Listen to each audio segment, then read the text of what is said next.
Bismillahirrahmanirrahim. Assalamualaikum warahmatullahi wabarakatuh. Baik anak-anakku sekalian, pada kesempatan kali ini kita akan mempelajari bab 6, Pendidikan Agama Islam dan Budi Pekerti, yaitu materi tentang menguatkan kerukunan melalui toleransi. Jadi materi ini sangat penting terutama bagi kalian yang hidup di lingkungan sekolah dan pesantren yang penuh dengan perbedaan karakter, kebiasaan, dan latar belakang.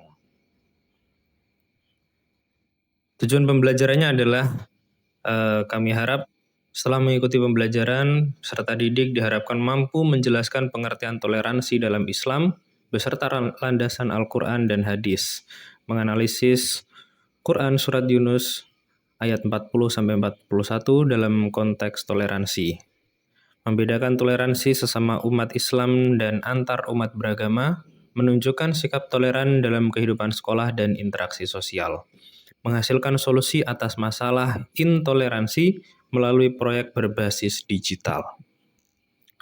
Namun sebelum masuk ke pembahasan, mari kita renungkan beberapa pertanyaan berikut ini. Yang pertama, mengapa sesama muslim masih bisa berbeda pendapat? Selanjutnya, apakah toleransi hanya berlaku untuk agama lain? Dan bagaimana sikap santri ketika berinteraksi dengan orang yang berbeda agama? Pertanyaan-pertanyaan ini akan kita jawab melalui pembahasan pada kesempatan kali ini. Dalam Al-Quran, Allah Subhanahu wa Ta'ala menjelaskan tentang toleransi melalui surat Yunus ayat ke-40-41. Yang artinya, di antara mereka ada orang yang beriman padanya, Al-Quran, dan di antara mereka ada pula orang yang tidak beriman padanya. Tuhan lebih mengetahui tentang orang-orang yang berbuat kerusakan. Jika mereka mendustakan Nabi Muhammad, katakanlah, bagiku perbuatanku dan bagimu perbuatanmu. Kamu melepas diri dari apa yang aku perbuat, dan aku pun berlepas diri dari apa yang kamu perbuat.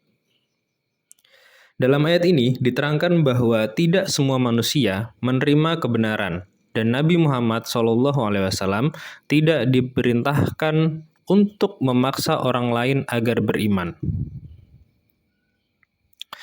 Setiap manusia bertanggung jawab atas amal perbuatannya masing-masing, dan Allah Maha mengetahui isi hati setiap hambanya. Dari ayat tersebut kita belajar bahwa Islam mengajarkan sikap menghormati pilihan orang lain, berdakwah dengan cara yang bijak, tidak mudah marah, tidak merasa paling benar, serta tetap santun meskipun terjadi perbedaan pendapat. Lalu apa sebenarnya yang dimaksud dengan toleransi? Menurut KBBI, toleransi artinya sifat toleran. Maksudnya, bersifat atau bersikap menghargai atau membolehkan pendirian, pendapat, pandangan, kepercayaan, kebiasaan, kelakuan, dan sebagainya yang berbeda atau bertentangan dengan pendirian sendiri. Dalam bahasa Arab, tasamuh dari kata samaha berarti lembut dan mudah, atau al-samhah yang artinya tidak menyusahkan dan tidak memberatkan. Berdasarkan hal tersebut, samhah sama dengan moderat, yakni berada di pertengahan atau wasatiyah, tidak condong pada satu sisi. Kemoderatannya ditunjukkan dengan ajaran Islam yang mudah, tidak menyusahkan dan memberatkan umatnya. Toleransi dalam Islam terbagi menjadi dua, yaitu toleransi internal umat Islam dan toleransi antar umat beragama.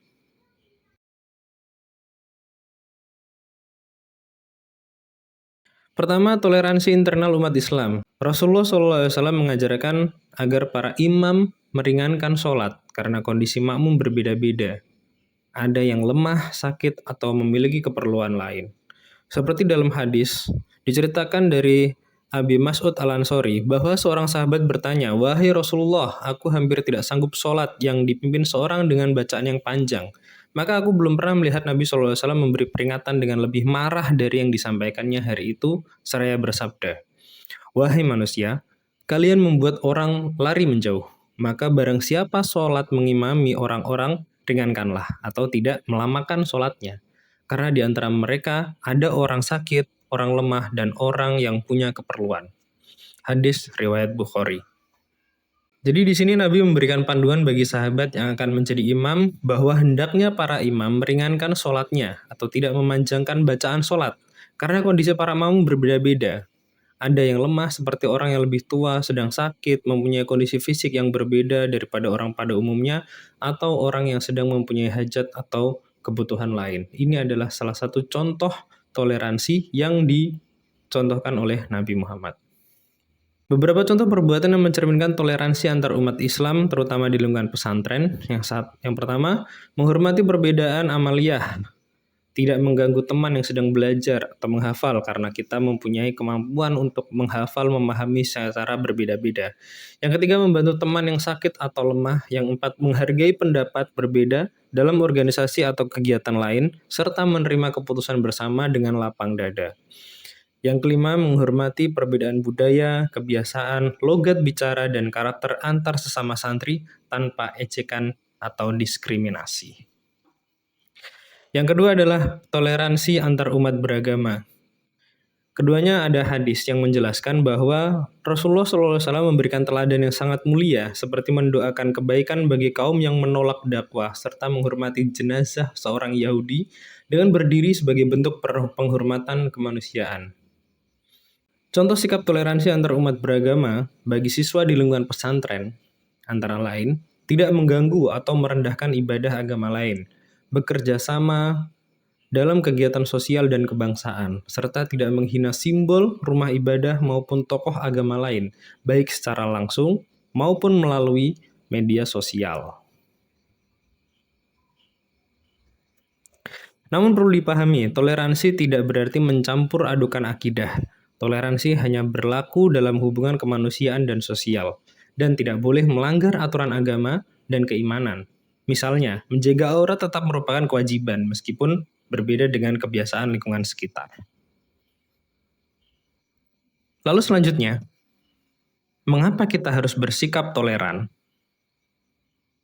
Karena perbedaan adalah rahmat dari Allah, bukan untuk dipertentangkan, tapi untuk saling memahami.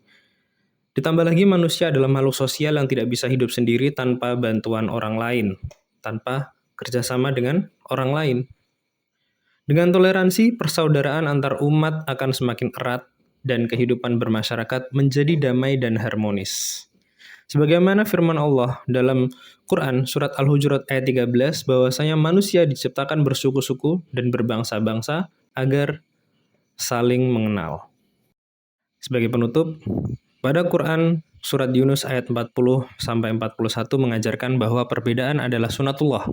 Keimanan tidak bisa dipaksakan dan setiap manusia bertanggung jawab atas pilihannya. Toleransi menjadi kunci terciptanya kerukunan, kedamaian, dan persatuan tanpa mengorbankan akidah. Oleh karena itu, diharapkan kalian mampu menerapkan nilai-nilai toleransi dalam kehidupan sehari-hari sebagai wujud akhlak mulia dan kedewasaan iman. Terima kasih atas materi pada kesempatan kali ini. Akhirul kalam, wassalamualaikum warahmatullahi wabarakatuh.